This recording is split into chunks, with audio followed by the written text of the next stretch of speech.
Bueno, estamos en un verano en el que va a ser necesario ser muy cauto con los movimientos de la plantilla porque el Sevilla, por ejemplo, peligrosamente se acerca a la cifra de 40 jugadores y no se puede seguir metiendo fichas, gastándote el dinero en fichajes y estrangulando la economía de un club que está ahora mismo en una situación para pararse un poquito y reflexionar, aunque sí tiene los ingresos de Champions y eso que duda cabe que va a ser un colchón importante.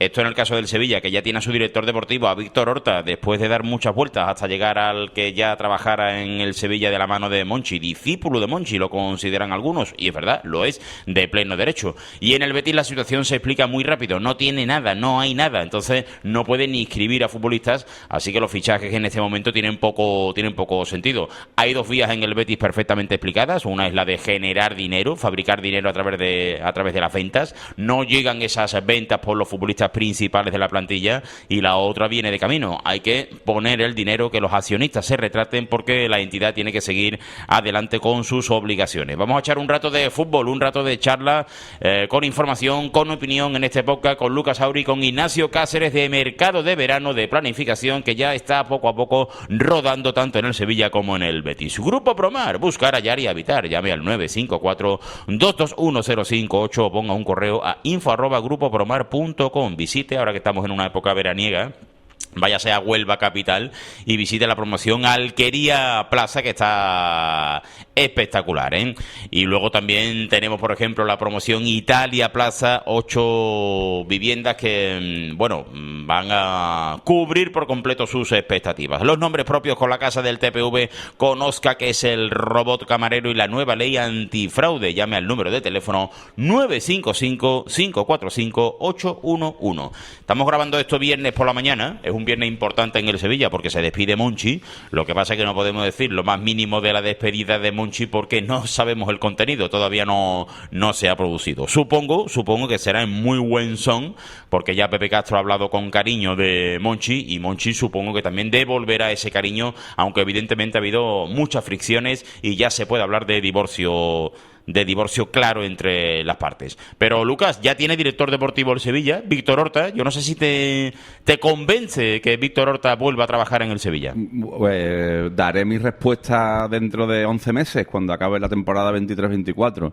Si a los futbolistas y a los entrenadores solo es justo juzgarlo a través de los resultados, a un director deportivo mucho más, ¿no? Yo qué sé, me imagino que tendrá, por supuesto, conocimiento de su oficio, con unas claves de su oficio que se nos escapan todavía más de las que se nos escapan las de entrenador, por ejemplo, ¿no? Las tareas de un entrenador más o menos las conocemos. Las de un director deportivo, en realidad, hay competencias transversales entre distintos estamentos del club, depende del rendimiento que el entrenador le saque a los jugadores, depende de la capacidad de adaptación o no de los jugadores, en fin, hay de las circunstancias de un mercado que para el Sevilla ya empieza difícil por lo que has dicho. Es decir, juzgar a priori la figura de Víctor Horta me parece aventurado. Yo veo una suerte de coherencia en la llegada de Víctor Horta al Sevilla, porque seguramente los nombres que se barajaron antes o durante la negociación con Víctor Horta, que esto no nos va a quedar nunca claro, Braulio Vázquez y David Cobeño, se separaban demasiado del perfil de director deportivo que ha tenido el Sevilla en los últimos nada menos que 23 años, ¿no? Entonces, bueno, hay una suerte de coherencia en traer a Víctor Horta. Ahora vamos a ver cómo sale. Estuvo un poquito errático, ¿no, Ignacio, el Sevilla en las vueltas que dio hasta llegar a Víctor Horta, ¿no? Yo no sé en qué momento llegó a la conclusión de que Braulio era el hombre. No digo que Braulio sea un mal profesional, ni mucho menos, no tengo ni idea, ¿no? Y luego a mí sí me sorprendió mucho que se fuera por Cobeño y que Cobeño de alguna manera te tuviera ahí bloqueado durante una tarde, porque había que pagar, claro. Eso es lo que, pareció durante los día y medio, 2 días que estuvo el Sevilla liado con los varios nombres que hubo, ¿no? Yo creo que ahí fue verdad, obviamente, pero yo creo que el club estuvo un poco torpe con el tema de las filtraciones, porque si las filtraciones salieron del club publicando de alguna manera los nombres con los que estaba tanteando, eso precisamente da la sensación de bandazo, aunque es cierto que Víctor Horta estaba en las quinielas desde el principio. Para mí, no es porque haya sido el elegido al final por las circunstancias que sean. A Braulio, eso que se ha comentado que es que no podía venir con 2 o 3 ayudantes, eso no es del todo cierto, porque bueno, Víctor Horta viene con 2 personas y ya veremos si viene con una tercera, eso hay que verlo. 2 personas y 2 scouts. Y 2 scouts, O sea, y puede que venga alguien más. Mínimo 4. Y puede que venga alguien más, con lo cual que se descartase a Braulio porque no se le prohibía de alguna manera que viniese con parte de su equipo de trabajo, eso no es verdad. Braulio se le descartó principalmente porque no cuadra con... Primero, porque en Osasuna lo convencieron, y segundo, porque no cuadra demasiado con la idea de director deportivo del Sevilla, que el Sevilla ha hecho una inversión de 1,5 millones de euros en Big Data, y Braulio no es un director deportivo que utilice o que se base fundamentalmente su trabajo en ese tipo de herramientas, ¿no? Entonces, bueno, creo que también ha tenido parte de culpa ese motivo para la no elección de Braulio. Bandazos, probablemente sí, pero creo al final, Miguel Ángel, que Víctor Horta conoce la casa, es una persona que domina el mercado y el fútbol internacional, es una persona que sabe lo que es el Sevilla y la exigencia que tiene, y vamos a ver, no vamos a jugar al fútbol ficción, pero desde mi punto de vista, de lo que había sobre el panorama, creo que el Sevilla al final, por H o por B, creo que es el mejor elegido o el que mejor cuadra con las intenciones del Sevilla. Estoy de acuerdo. Al final, Miguel Ángel, Ignacio, el proceso se ha ensuciado un poco, digámoslo así, porque... Lo que decía Ignacio, porque hemos conocido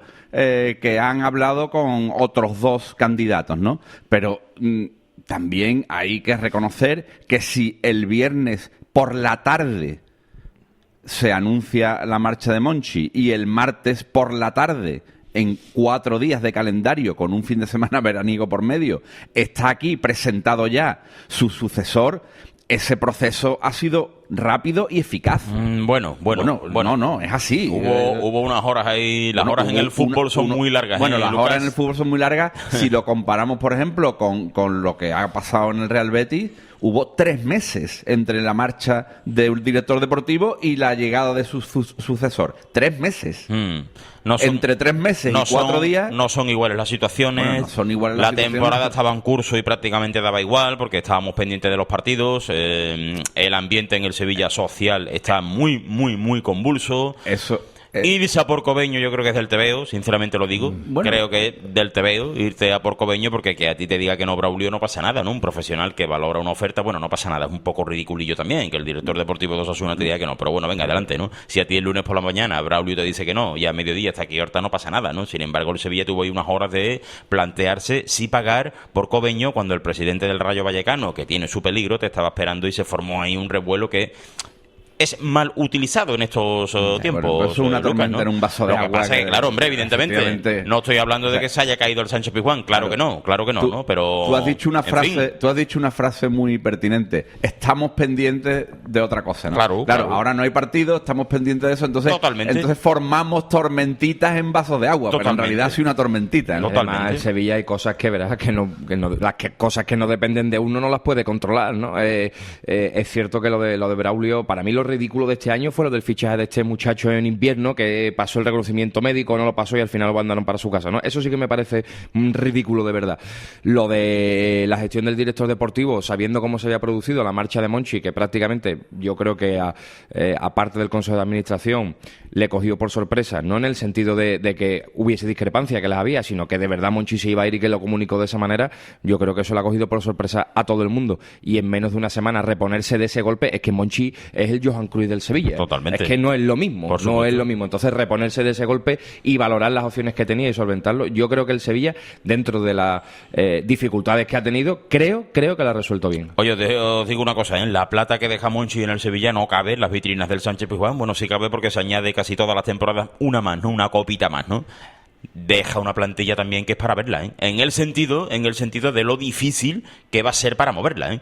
Es una plantilla campeona, por supuesto, pero complicado, ¿eh? Muy difícil, ¿eh? Ahí sobra mucho elemento, ¿eh? El respiro económico que ha supuesto el título de la Liga Europa le da al Sevilla margen para invertir en despidos, que es una magnífica inversión. Es que el Sevilla, vamos a ver, hay 2 clubes, iba a decir históricos, son 2 monumentos del fútbol español, como el Valencia y el Deportivo de La Coruña, cuya decadencia atroz en el caso del Deportivo y peligrosa en el caso del Valencia comenzó precisamente por tener plantillas de 40 jugadores. Se embarcaron ahí en una espiral de gasto y de fichajes que al final colapsó el club.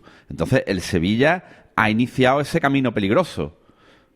Ahora este respiro de clasificarse para la Liga de Campeones y también del premio que es cuantioso por ganar la Liga Europa, le va a ofrecer la posibilidad de hacer eso que tanto le gusta a los directores de recursos humanos y que tampoco le gusta al periodismo progre de este país, ¿no? Que es invertir en despidos, que es una de las mejores inversiones que puede hacer cualquier empresa.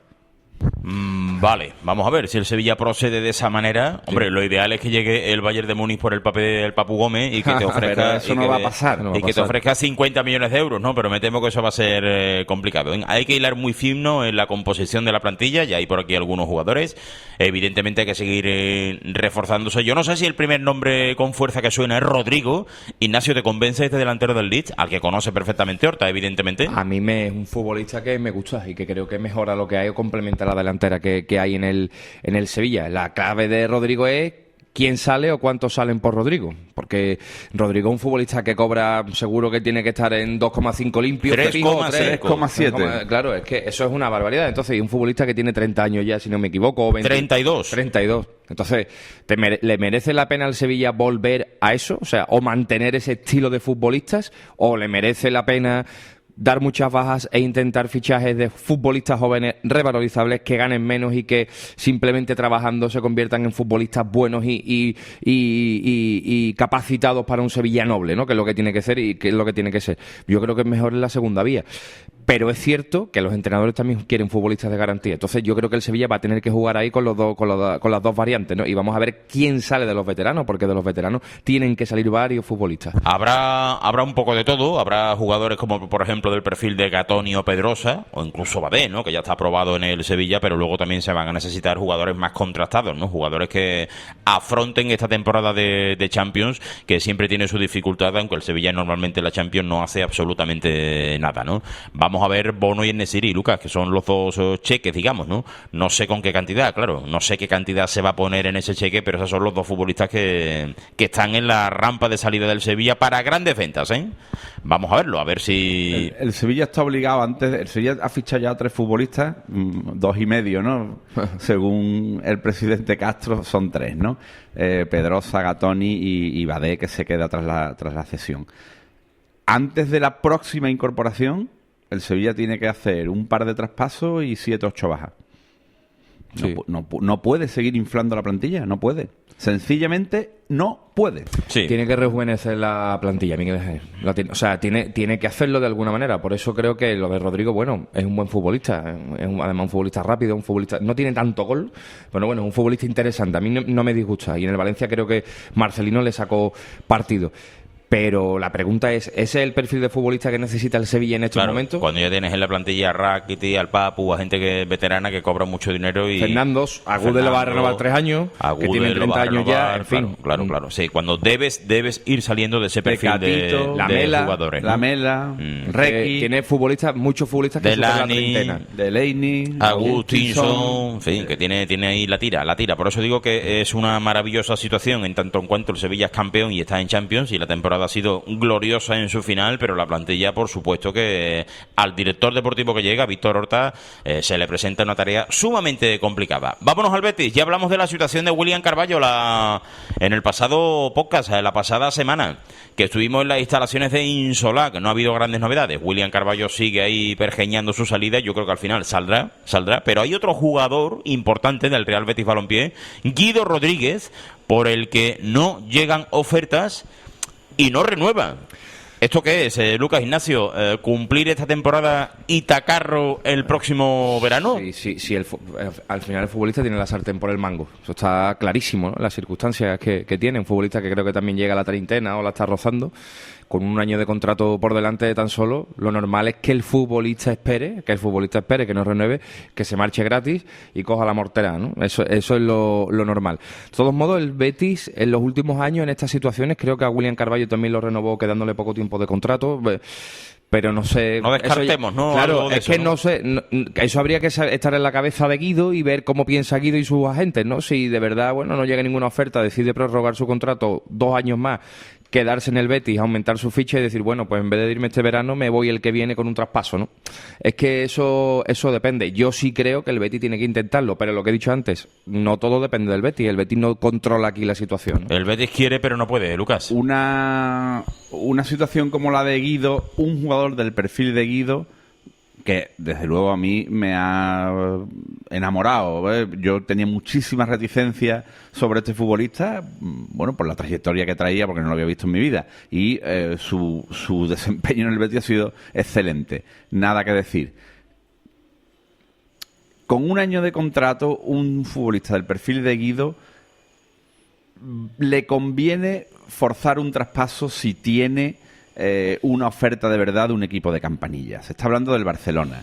El tren del Barcelona no va a pasar 2 veces por la puerta de Guido. El Barcelona no va a esperar a Guido para ficharlo gratis el año que viene. El Barcelona quiere a Guido hoy y ahora, y el año que viene habrá 14 Guidos que le harán más tilín al Barcelona, porque los equipos grandes son así. No va, casi no esperan a Mbappé, imagínate si van a esperar a Guido, ¿no?